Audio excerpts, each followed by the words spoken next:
Division करते हैं arithmetic progression. जब बहुत सारे नंबर को एक पार्टिकुलर पैटर्न में रखा जाता है तो उसे सीरीज कहते हैं, सीक्वेंस कहते हैं।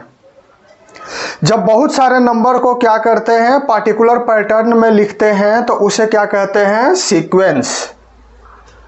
जैसे मान लो कि कोई नंबर है, बहुत सारे नंबर है 1 2 3 4 एंड सो ऑन, तो ये एक सीक्वेंस हो गया।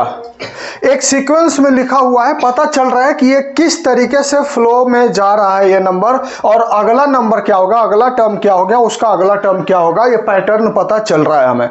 जब पैटर्न पता चल गया तो उसे हम सीक्वेंस कहते हैं। दूसरा देखो, जैसे 1 स्क्वायर हो गया, 2 स्क्वायर हो गया, 3 स्क्वायर हो गया, 4 स्क्वायर हो गया, 5 स्क्वायर हो गया, तो अगला टर्म क्या आएगा, 6 स्क्वायर।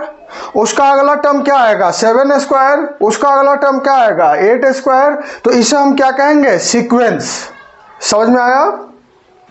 जैसे और एग्जांपल देख लो, 1 cube, 2 cube, 3 cube, 4 cube and so on. तो इसमें भी सीक्वेंस पता चल जाता है कि किस सीक्वेंस में ये फ्लो कर रहा है और अगला टर्म कैसा होगा, क्या होगा। अगला टर्म क्या होगा, यहाँ कोई बता देगा 5 क्यूब, उसका अगला टर्म 6 क्यूब होगा। तो इस तरीके से तो इन सभी नंबर्स को हम क्या कहते हैं, पैटर्न को क्या कहते हैं, सीक्वेंस। कि ये नंबर एक पार्टिकुलर सीक्वेंस में लिखा हुआ है, ठीक है। लेकिन हमें इस सीक्वेंस का स्पेशल कैटेगरी पढ़ना है जिसे हम कहते हैं अर्थमेटिक प्रोग्रेशन। तो अर्थमेटिक प्रोग्रेशन किस तरीके से लिखा हुआ रहता है, तो यदि मान लो कि बहुत सारे नंबर लिखे हुए हैं, A1 first term, second term, third term, fourth term, इस तरीके से बहुत सारे नंबर लिखे हुए हैं, ठीक है। पहले नंबर को फर्स्ट टर्म कहते हैं, A1 से रिप्रेजेंट करते हैं। दूसरे नंबर को सेकंड टर्म कहते हैं, A2 लिखते हैं उसको। तीसरा A3, चौथा टर्म A4, इस पैटर्न में चलता है। तो यदि इन सारे पैटर्न में एक कॉमन चीज क्या रहती है, यदि A2 माइनस A1 हमने फाइंड आउट किया और A3 minus A2 find out किया और A4 minus A3 find out किया, मतलब किसी भी नंबर को उसके ठीक पिछले नंबर से घटाते हैं और डिफरेंस बराबर आ गया, तो हम क्या कहेंगे कि ये लिखने का तरीका, ये जो नंबर्स है किस सीक्वेंस में है, अर्थमेटिक प्रोग्रेशन।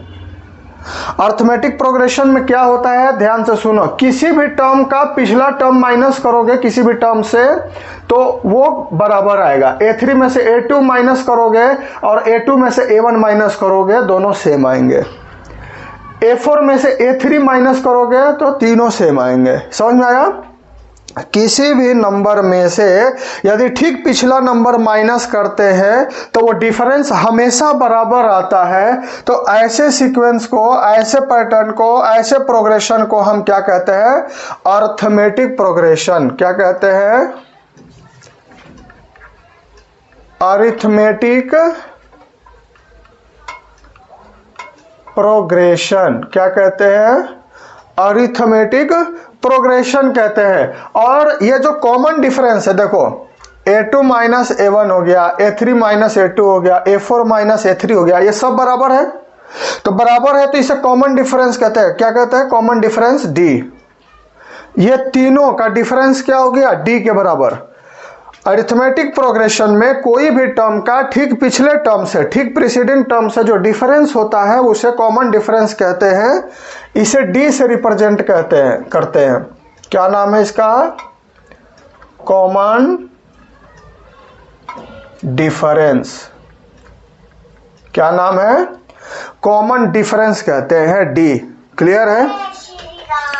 अब देखो, तो हम A1, A2, A3, A4 को पार्टिकुलर पैटर्न में लिखते हैं इस तरीके से कि nth टर्म हम निकाल सकते हैं। यदि 6 टर्म पूछे, 7 टर्म पूछे, 8 टर्म पूछे तो हम निकाल सकते हैं। तो उसके लिए एक जनरल फार्मूला होता है, उस फार्मूला को डिराइव करते हैं। देखो, जैसे कॉमन डिफरेंस D हो गया, लेट फर्स्ट टर्म को मान लो, हम मान लेते हैं ए, फर्स्ट टर्म को ए मान लेते हैं, ठीक है। तो ध्यान से सुनना, a1 क्या हो जाएगा, a1 a के बराबर हो जाएगा। a2 कैसे निकालेंगे, a2 निकालेंगे, a1 में यदि कॉमन डिफरेंस जोड़ दिया तो a2 आ जाएगा, मतलब a प्लस डी हो जाएगा a2। क्लियर है। a3 कैसे निकालेंगे, a3 हो जाता है a2 प्लस डी। अब a2 क्या है, a प्लस डी, तो a प्लस डी हो गया a2 और एक और d यहां पर है, तो ये क्या हो गया, a प्लस डी मतलब a प्लस 2d। तो a1 हो गया a2 हो गया a प्लस डी, a3 हो गया a प्लस 2d। इसी पैटर्न में लिखते जाएंगे तो a4 मिलेगा a प्लस 3d, a5 मिलेगा a प्लस 4d, a5 क्या मिलेगा, a प्लस 4d। तो इस सब में देखो, यदि यहाँ 5 है तो यहाँ एक कम है 4 है, यहाँ 4 है तो यहाँ एक कम है 3 है, समझ में आया। यदि यहाँ n मानेंगे तो यहाँ क्या होगा, n माइनस 1। तो यहीं से जनरल फॉर्मूला आता है। यदि हम इस तरीके से an निकालते हैं nth टर्म, तो a तो सब में है, a सब में है common, plus n minus 1 into D, इसी को कहते हैं general term of AP, general term of arithmetic progression. मतलब यदि 10th टर्म निकालना हो, 9th टर्म निकालना हो तो इसी फॉर्मूले से निकालते हैं, समझ में आया। तो ये एपी का जनरल टर्म हो गया। क्लियर है। 3 टाइप के प्रोग्रेशन होते हैं, अरिथमेटिक प्रोग्रेशन, ज्योमेट्रिक प्रोग्रेशन और हार्मोनिक प्रोग्रेशन, जिसमें केवल और केवल अरिथमेटिक प्रोग्रेशन का बेसिक तुम्हें पढ़ना है। समझ में आया बात। तो अब देखो, अब जैसे चेक करना है हमें कि ये अरिथमेटिक प्रोग्रेशन में है कि नहीं है, तो 2 में से 1 माइनस किया हमने 1 आया, 3 में से 2 माइनस किया तो 1 आया, मतलब कॉमन डिफरेंस बराबर आ रहा है, डिफरेंस बराबर आ रहा है ना, तो ये अरिथमेटिक प्रोग्रेशन में है। इस तरीके से हम चेक करते हैं। कॉमन डिफरेंस हमेशा इक्वल होता है, तभी हम कहेंगे कि तमाम नंबर्स, तमाम सीक्वेंस जो है वो क्या है, एपी है। और इसे लिखने का तरीका क्या है, फर्स्ट टर्म a हो गया, second term a plus D हो गया, third term a plus 2d हो गया, fourth term a plus 3d हो गया, तो nth टर्म क्या होगा, a plus n minus 1 into D होगा। तो ये याद रखना, इसे हम जनरल फॉर्म ऑफ एपी कहते हैं। फाइनाइट है, जो सीरीज है उसमें फाइनाइट नंबर है तो फाइनाइट एपी कहते हैं, और यदि उसमें इनफाइनाइट नंबर्स है, मतलब चलते ही जा रहे हैं, जैसे नेचुरल नंबर है ये चलते ही जाते हैं, कभी खत्म नहीं होते, तो इसे इनफाइनाइट प्रोग्रेशन कहते हैं। जैसे ये देखो, ये इनफाइनाइट है, ये कभी खत्म होने वाला नहीं है। इसी में यदि 50 टर्म होता, 55 टर्म होता, 60 या 80 टर्म होता, तो हम कहते हैं कि ये फाइनाइट टर्म है। तो टर्म यदि फिक्स होंगे तो वो फाइनाइट हो गया, और टर्म अनलिमिटेड है तो इनफाइनाइट हो गया। ठीक है, तो बस हमें चेक करना है कि एपी में है कि नहीं है। अब देखो फर्स्ट एग्जांपल देखो, क्या करना है, फॉर द एपी, ये कह रहा है कि ये एपी में है ऑलरेडी, चेक नहीं करना है कि एपी में है कि नहीं है, क्या कह रहा है कि एपी में ऑलरेडी है।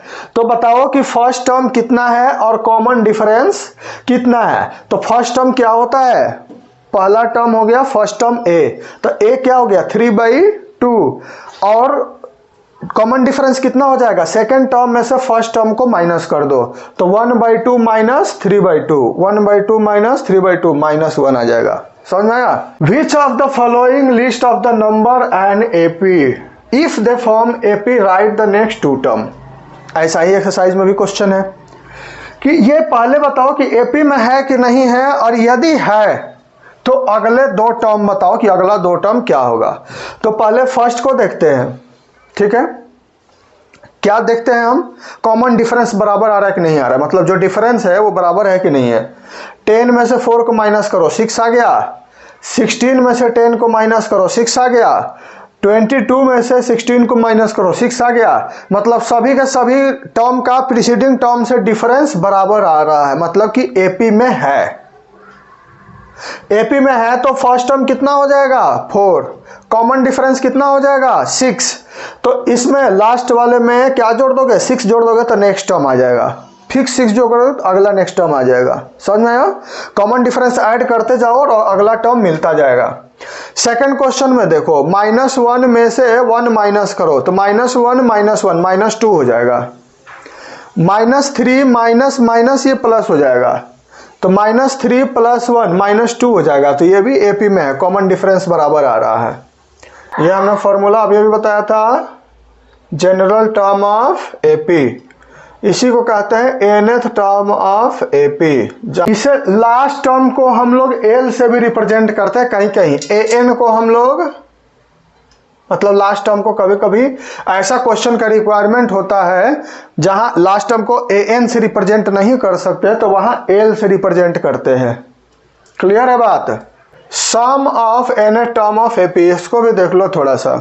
जैसे बहुत सारे नंबर्स एपी में है तो उनके सम का क्या फॉर्मूला है।